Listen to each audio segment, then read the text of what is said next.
Income tax 2020. Tax software example. Education credits. Come in, relax with income tax 2020. Here we are in our Intuit tax software. You don't need access to the Intuit tax software to follow along, although I do believe they have a 30-day free trial. So if you could get access to the 30-day free trial, it might be good to use a demo version of the software to practice with.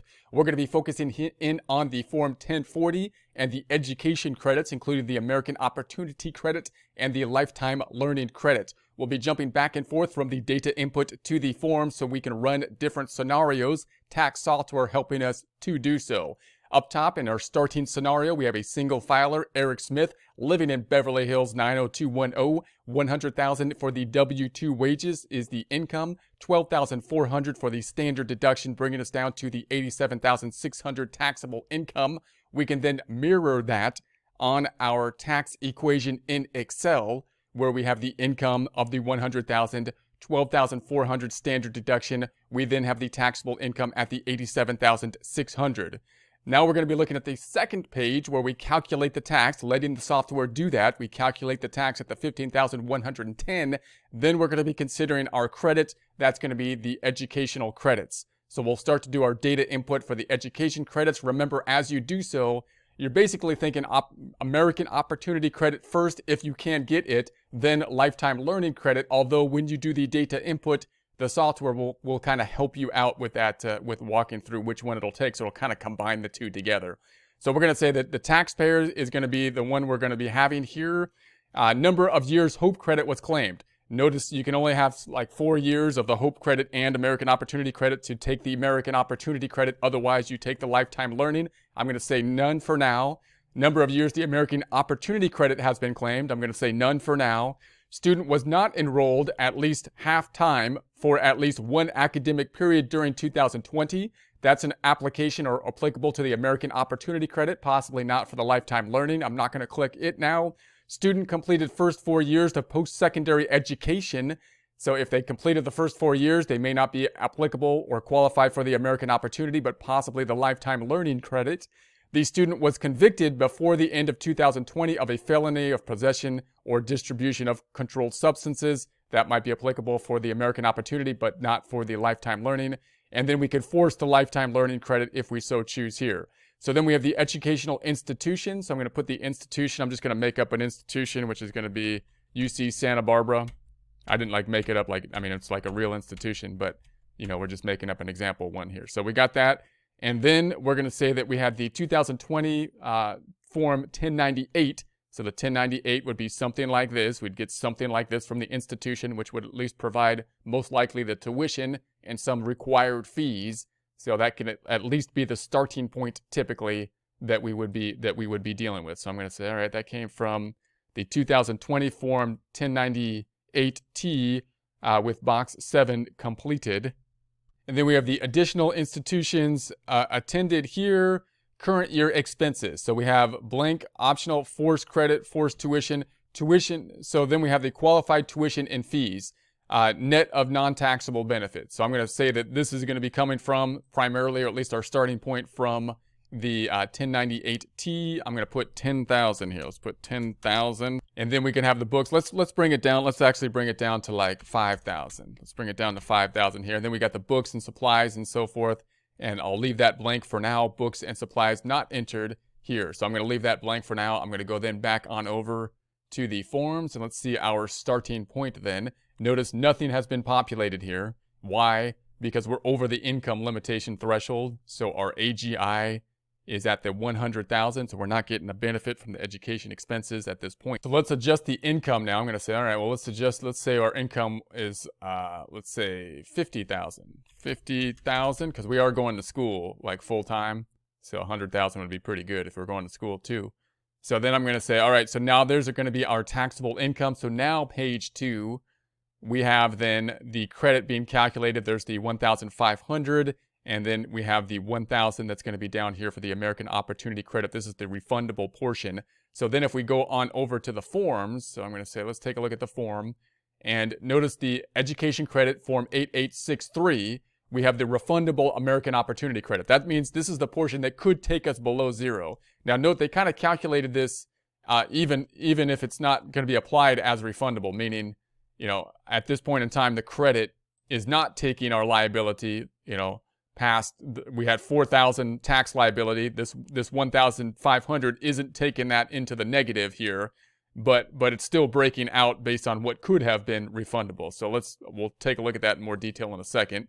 But in any case, we got the 2,500 here. It's calculating then the refundable portion for the American Opportunity Credit. Only the American Opportunity Credit would have that refundable portion. And then we have the non-refundable portion being basically the difference down here. That's what's being applied out between these two items. These two items. Now, again, that non-refund or the refundable may not be doing much for us right now but what if our income was a little bit lower? Let's say our income was a little bit lower. Let's bring it down to like 30,000. 30,000 and then say, okay, now we're going to go back on over here. So now that 1,000 is bringing us down to 418 after the credit, after the non-refundable portion. So now this 1,000 is basically resulting in a refund here. And we can see it even more clearly if we bring this down a little bit more. Let's bring it down to 25,000. And then we're going to say, okay, so now we've got the 1,318, and then the non-refundable portion is going to bring us down to 0. So now that brought us down to 0, and then the refundable portion down here being the 1,000.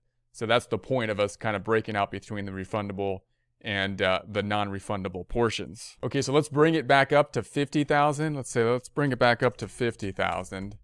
And so that will go back on over, and it's still breaking out between, even though we don't get that same, you can't really see why as much here, but you're still breaking out between the refundable and non-refundable portions. Now let's say that we added some other items here. If we go back on over to our form, we may have some items down here for books and supplies required to be purchased from the institution. Now, if they're required to be purchased, they may be on the 1098 already, or may not, right? And then books and supplies not entered above on the AOC only. So this is only for the American Opportunity Credits, where you have a little bit more leeway, where again we can say, okay, what if there was another 1,000 here? And so then if I go back on over to form 8863, page 2, the American Opportunity Credit, adjusted qualified education expenses don't enter more than 4,000. So we're capped basically at that 4,000. So let's just to test this out, let's bring this down to 2,000, and then if I go back on over, we should have 3,000 total, right? So now it's at 3,000 because it caps it at that 4,000, and then that brings us down to the 2,250. Of the 2,250, if we go back on over to the first page, then it's calculating the 900 and the 1,350, which is going to pull over to the form 1040, page 2. So those other tuitions are then having an impact. Now again, note where that cap was. It was at the 4,000. So even if I had more than 4,000, let's bring this back up to, if I bring it up to that 5,000, then we're going to maximize our credit right there. So that maximizes the credit as we saw on page 2, because it's going to max out at that 4,000. And so then if I go back to page 1, we're getting that maximum of the 2,500 between the refundable and non-refundable. So we can max out that 2,500 with only 4,000. And if I go less than 4,000, then we're going to get less than the max of the 2,500. So it caps at the 2,500. Basically, you need 4,000, as part of the calculation to get to there. Otherwise, you're going to be below that threshold. Okay, so then if I go back on over and say, okay, well, what if we had multiple people that are qualifying? So let's bring this back up to 5,000 here. And let's say that we're going to go back on over and add a dependent. Let's just say that they're married now. So let's say they're married filing jointly. Married filing jointly. Now we got Jane is going to school too. Jane's going to school. So we're going to go back on over and say, let's add another one. And we're going to say this is the second. And so we're going to say, if we go down here, I'm going to say this is going to be Santa Barbara again. So UC Santa Barbara. And I'm going to check this off. And so then we'll go down and we'll say that the tuition's here, another 5,000 for the tuitions there. Now we have two people, filing on the same tax return. Let's check that out. If we then go to page 2, Then we have the 2,632 and the 2,000 down below. Let's increase the income level a bit so we can see the full amount here. So now that they're married, let's say they're making like 80,000, let's say, and then go back on over. And so now we've got the 3,000 and 2,000, so we have the 5,000, right? So we got two people, and again, to maximize out the two people, we would have the two separate individuals having the up to the 4,000 to maximize the 2,500 each. So if I then go over to the American Opportunity Credit, we've got the 5,000 up top, 2,000 between the refundable and non-refundable. We got the 2,000 and the 3,000, and then we got the two basically page twos, right? The two page twos, which are calculating the maximum of 4,000, capping the tuition for each at the max of the 4,000, and then capping out for Jane at the max of the 4,000 to get that 2,500, the 2,500, which is flowing into the first page here and breaking out between 2 and 3 for the refundable and non-refundable portions. Okay, so now let's say, well, what if we go back and say, let's uncomplicate this a bit. Let's go back on over and we'll keep them married now, but let's say only one's going to school, so we'll delete the second one for now. And then now let's say that if I go through some of these questionnaires, student was not enrolled in at least half time. So if they weren't enrolled in half time, then that's going to kick them out of the American Opportunity Credit and put them into the lifetime learning, right? So we're going to say go back on over. Nothing for the refundable because you can't get the American Opportunity Credit, and we're basically down here for the lifetime learning credit. And now we only have the 1,000 that is being taken here because of the calculation of the lifetime learning credit, which is basically 20%. And you can see on page 2, we got the lifetime learning credit. That's where that 5,000 is being allocated instead of the other. Now, how can I get up to the max of 2,000? Well, now if it's 20% and I can get up to the max of 2,000, I'm going to need at least 10,000, right? If I put it above 10,000 of costs here, qualifying costs for the lifetime learning credit. So now I'm up to 12,000, and that's going to max out the credit at 2,000. That's going to max it out at 2,000. And if I just put it to 10,000 over here, that should be maxing the credit to the 2,000. So we need 10,000 in order to get the maximum of 2,000 for the lifetime learning credit. So there we have that. And then if I go back to the Form 1040, also note that on page 2 of the 1040, this is all up top. So it's not refundable. You don't have anything down here, meaning if this takes your income down to 0, then you're not going to get any benefit past that point. If that takes your liability, I should say, if that takes your liability down to 0, you're not going to get any benefit past that point.